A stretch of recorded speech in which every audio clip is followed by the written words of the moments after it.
Welcome to the new installment of my video blog. Well, yeah, I guess I am reactivating it. A month ago or so I filmed a video in which I shared some memories about the games that I played in 2014, some ideas about the future. I talked about my gamer cave. At the time it was under construction. It still is actually, but we're almost there. My basement has almost been turned into my gamer's cave. So I received good feedback from that video, and so I thought, why not? Why from time to time not let the camera roll while I'm sharing ideas, impressions, opinions about this wonderful hobby of ours, board gaming. And I think it's good to have the opportunity to do so, to share some impressions, ideas and opinions in a format that is freer and that is different from my usual formats such as video reviews or previews. The topic for today came to mind when I noticed a sort of trend in my recent game acquisitions. I'm talking about acquisitions precisely because it is a general term, because it encompasses purchasing games or receiving games in trades.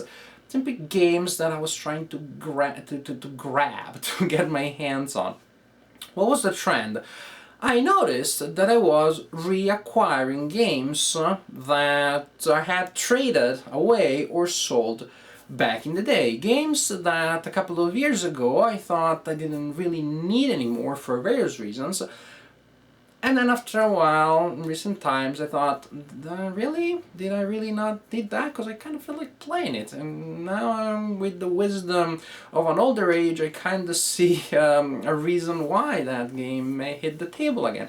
So all of a sudden I felt that some games that I hadn't played and owned, sometimes for years, could still have a role in my life. I felt like playing them again. And after I realized that actually there was quite a pile that was being formed in my game collection, I thought, why not? Why not tell a little bit about these games, both as a sort of like diary about the present, about my feelings about games right now, and also about games that I used to play back then, and simply games that I'm still interested in.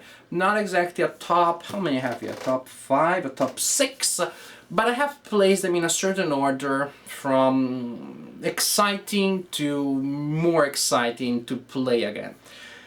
I hope also this will give you some, I don't know, hints about the wisdom or lack thereof of letting go of your games, when then of course you will find yourself buying them again, and that means that you will have lost money. But maybe there have been other types of advantages. Let me give you some examples. One game that I bought back in the day, I played quite a bit, and I thought, I don't think I need it, is Ticket to Ride. I know, it's you probably thought it was illegal not to own a copy and still be a gamer, but I checked. In most states, actually, it is okay. Frowned upon, but not illegal.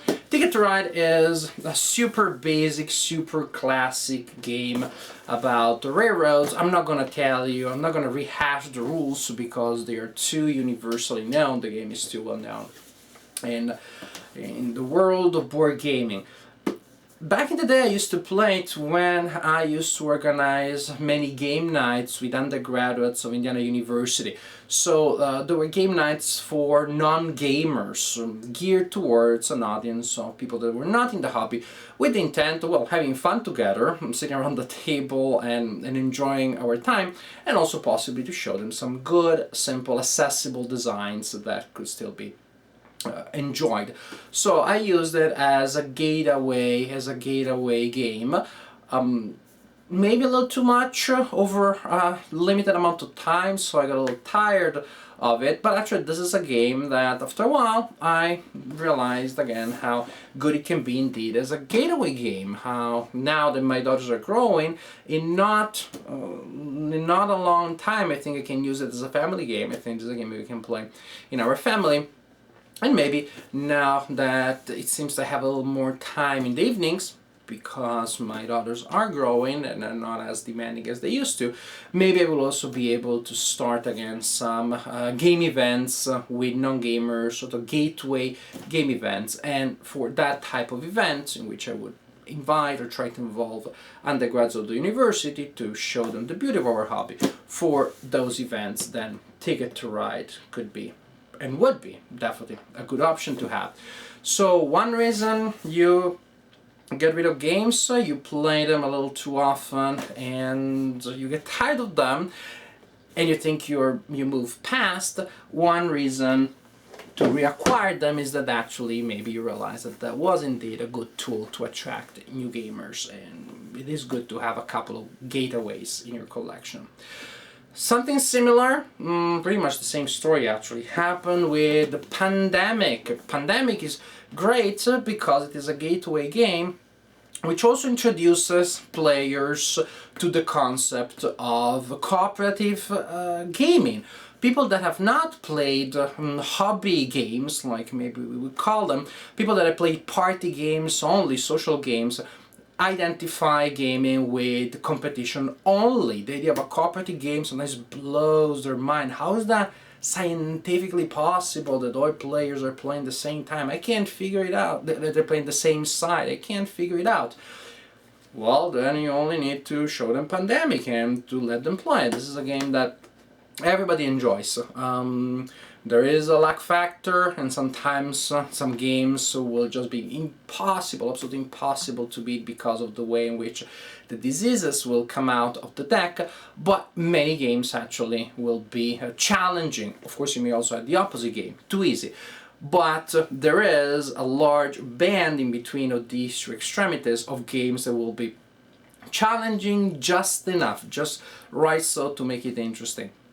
The rules are simple enough that this can indeed be a gateway game.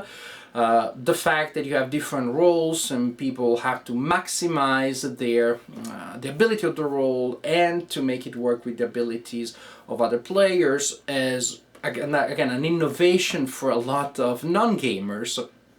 And this is really a classic. This is a modern classic. There is a reason for it. One complaint that I have is that my old edition, which I traded away, had a much better looking cover. I much liked the more Spartan, essential minimalist cover than this sort of like Hollywood movie poster here. The style of the art is not as appealing. So one minus when you're buying games that you had sold or traded, maybe the new version does not look as good as before. I haven't even opened the box actually, I haven't even looked at it yet. I don't know if in this new edition changes have been made to the design. Another thing of course is that maybe the new version is an improved version. But Pandemic as a gateway game with a cooperative core, and another game that in a couple of years I can play with my daughters and that I already can play with my wife, there's a good one. Yes, that's another important thing. Wife really likes cooperative game. We don't work very well when we play games that are too confrontational, so Pandemic is a perfect couple game for us. What else? Oh, this is a big game. This is pretty big. Pretty heavy game. Giants. Giants is one of the prettiest games I've ever seen. The quality of the components is incredible. And when it came out, we weren't used to games with that sort of level of detail. Now you have Cyclades, you have Kemet, you have games that follow the same philosophy. But here that you had, for example, the fact that the pieces of different players had different sculpts, even though they were functionally the same. We were used back in the day to pieces that if they were functionally the same, they would look the same, they just were in different colors. Here you have different sculpts, different player screens, matching combinations between the theme of the illustration and the color of the illustration and the color of the player. Just a beauty. But of course, didn't buy it the first time or the second just to look at it, but to play. And why did I enjoy this game so much? Because it has a strange peculiarity. Well, for those of you who do not know it, it is about Easter Island. You're playing the role of ancient populations that are building these beautiful statues, placing funny hats on top of the statues, destroying the ecology of the island. What's not to love? A Euro game in essence, with very little random elements based on a bidding core engine. Fun. Why did I like it so much? I liked it in general, but it had one unusual reason of appeal to me. I used to win a lot. When it comes to this kind of Euro games, it takes me a while to figure out how to play them well. For the first couple of games, I tend to come second to last. It's rarely last. But when I'm playing new games that is in the Eurogame family, 90% of the times I will end up second to last. Hey, maybe it's a 3-player game, so that's not bad at all. With 5 players, that's a different story. But this one, somehow, I was winning a lot. I think I won almost every game that I ever played of Giants. Did that reduce my interest in the game? No, heck no. Are you crazy? I loved it. I love to win, like every healthy player. You don't play only to win, you play to experience the design. But if you also win, that's not bad, is it? I don't remember why I sold it or traded it away. I guess it really was a time in which I really wanted some of the game that was pretty expensive, and I can't think of any. I don't remember the details. I really think that just there was some of the game that I liked very much, and I traded this one together with other games. I remember I put this in a pretty big box with other games to get the other game. I don't remember what game it was, but I think it was a mistake to trade Giants for it. Because I remember that I traded Giants, but I don't remember what I traded it for. So I guess the game that I got in return wasn't as memorable as Giants. See?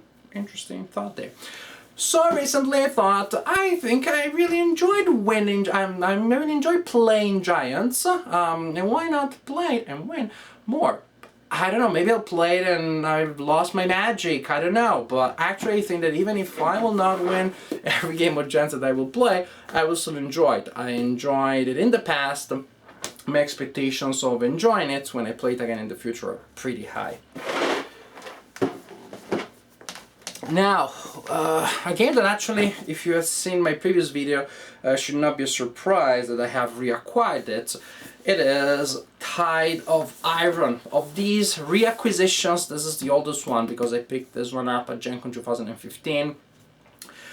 I think the only reason why I traded my original copy of Tide of Ayran, of the first edition, is similar to Giants. I was trading it for something else. And also that box was that huge Fantasy Flight box. Was just really uncomfortable to move around, to take off the shelf. Back in the day I wasn't completely sold on the idea of playing games, multiplayer games in solitaire. I wasn't as familiar with the idea yet. And playing Tide of Ayran with other opponents could be a little bit of a challenge because the setup time is so insane. You had to pretty much set it up the previous night and then you had your friends over and then you could play it unless you wanted to spend hours just setting up the game. Maybe I was doing something wrong, but I remember that one thing that discouraged me from playing the game was that the setup time was so long. And sometimes the game has a lag factor which can be pretty significant. You spend all the time setting up the game and then in a couple of moves you make 1 or 2 mistakes, you are unlucky, you're dead. That's simply, you receive some significant damage, some crippling damage, and you lose the game. You can keep playing it, but from that moment on it becomes impossible for you to recover. That can be pretty darn annoying if you're playing competitively. Yeah, you can tell your friend, well, why don't you just restart it, which is possible. But it is even easier if indeed you're playing the game in solitaire. I almost wonder if this is indeed a game that works better in solitaire mode when you're playing all sides at the best of your possibilities than it does in multiplayer. Because I remember that when I started playing the game that way, occasionally I did enjoy it that way. Actually, it's one of the reasons why I started seeing the possibilities of this style of gaming, which has become very important in my style of gaming, and has allowed me to play many games that I would not have been able to play otherwise. So, why did I trade it? Again, I wanted something else instead, and I felt kind of tired of putting it together. I wasn't playing it often enough. Why did I pick it up again? Because now I am much more familiar with and proficient in and effective at playing games in solitaire mode when they are multiplayer games. I remember that I did have fun when I started exploring that style with the original title of Ayran. A new edition came out, so I thought, what the heck? The advantage also huge is that the new box is much preferable to the old ones, because it pretty much includes the same things as the old edition, if I remember correctly, just everything in a much smaller box. It feels heavier actually, because I think the weight is pretty much the same, if not even more. But this is a box that is quite packed, trust me. It may still take a while to set up. I don't know, I haven't played it yet, but I know that when you put it back in the game, you have to play a little bit of three-dimensional Tetris there to make everything fit. The components are beautiful. You're playing with toy soldiers, and it is still a war game, so best of both worlds. Tide of Ayran, next wave.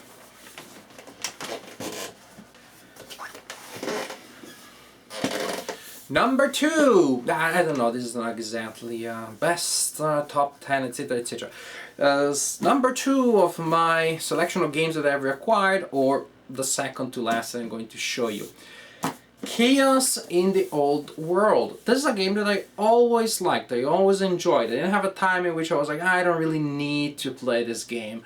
And I had a copy, which was the old edition with the generic box. Chaos in the Old World is a fantasy game in which players are playing the role of horrendous, evil demons, gods, doing all sort of things to corrupt the planet in which they're manifesting themselves and sending the minions to do all sorts of crazy stuff. I like that twist. Finally we get to be the bad guys and we get to destroy knights and to corrupt and make things rot. Ah, that's very refreshing, isn't it? But what I really enjoyed about this game from the get-go is the very balanced, non-symmetrical gameplay.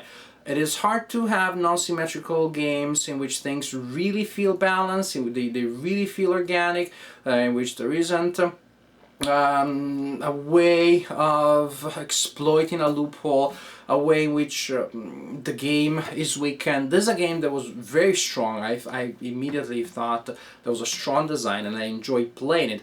And it is completely non-symmetrical. The different gods have completely different abilities and stats and ways of dealing with their unique challenges, of interacting with one another. I loved it. I absolutely loved it.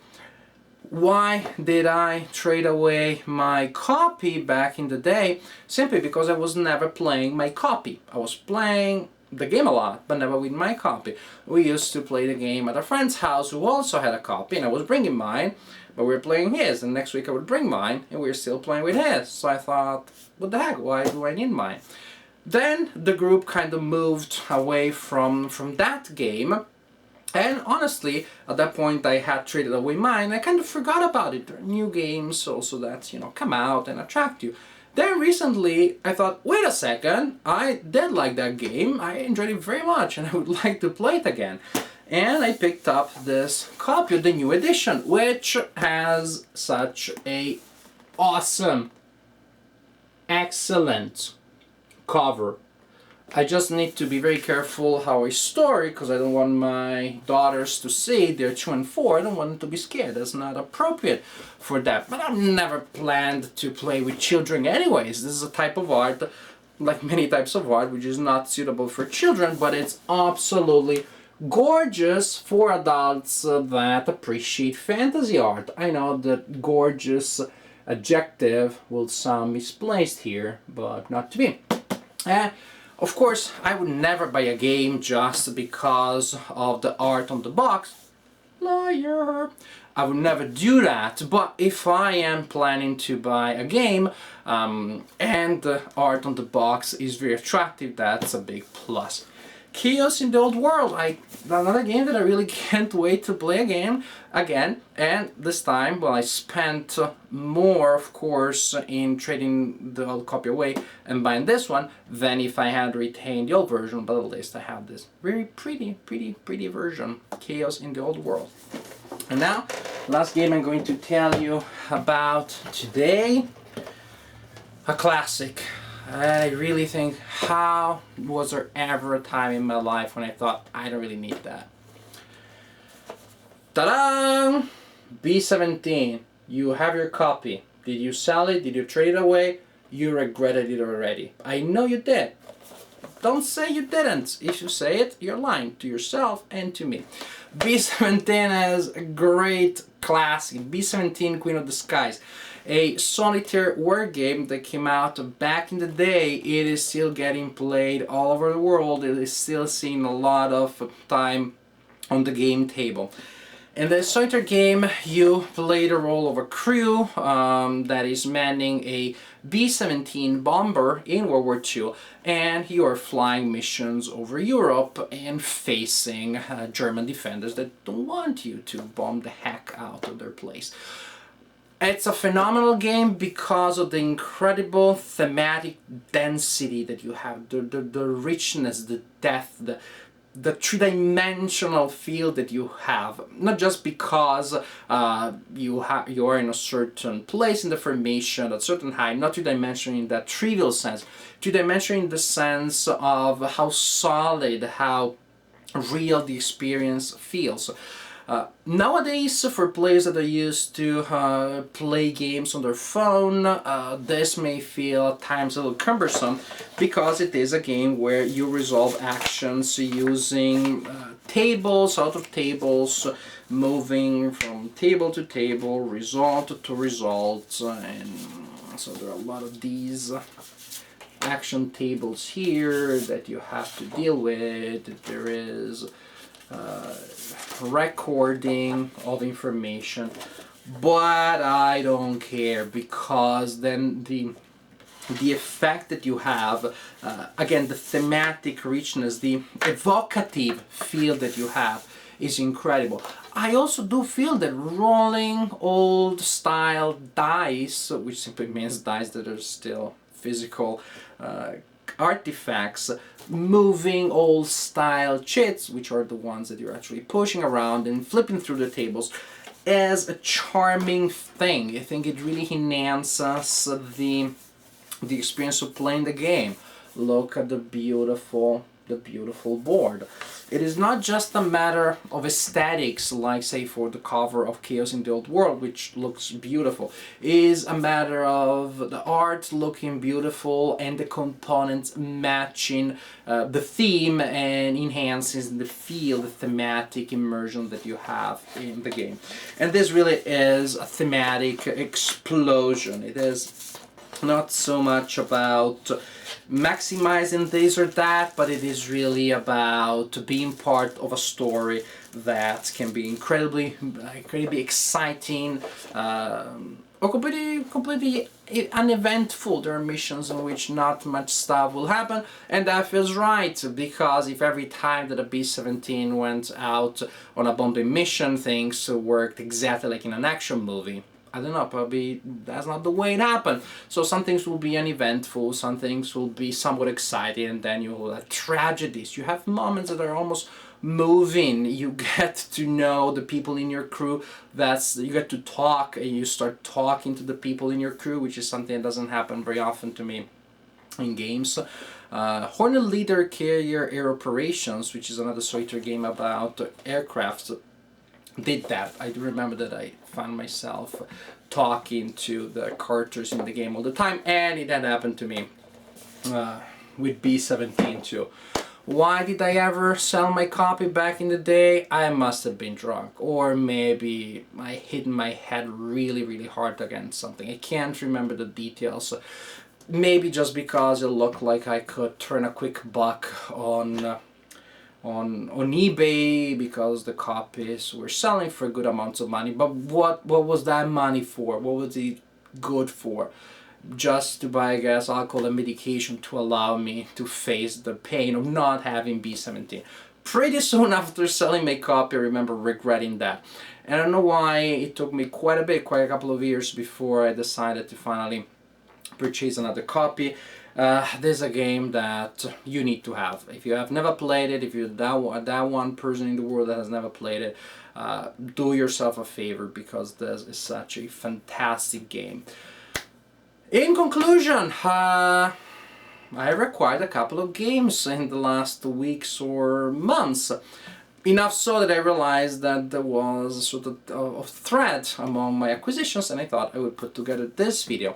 Is there anything that we can all learn from the experiences that I've been sharing here? Well, I think the most important one is be careful with the games that you trade away or that you sell, because you're going to regret that, or you're likely, it's possible, because things change, because your kids grow up, your availability of playing games changes, the people that you play games with may change, and a game that didn't seem relevant at some point will become relevant again. The bottom line is that I don't regret selling or trading away games that I didn't like. There are a lot of those that I sold or traded away back in the day, and I didn't reacquire them. But games that I liked and I got rid of because of external circumstances, that very often I regretted doing. This may be a little bit of wisdom for today. If you don't like it, give it away. If you like it, keep it there. The big will of the existence may change and make it such that you will find yourself in a situation where the external circumstances are not there anymore, and the game is still there for you to play and enjoy. Thank you for watching. This is all for today. Let me know what you think about this video, and please feel free to share your experiences if you've had similar experiences about trading, selling, and reacquiring games. I'd be curious to hear your stories, just to also get a point of reference to see if I'm the only one, other people face similar situations, or whatever. Thank you for watching again, and most importantly, keep gaming.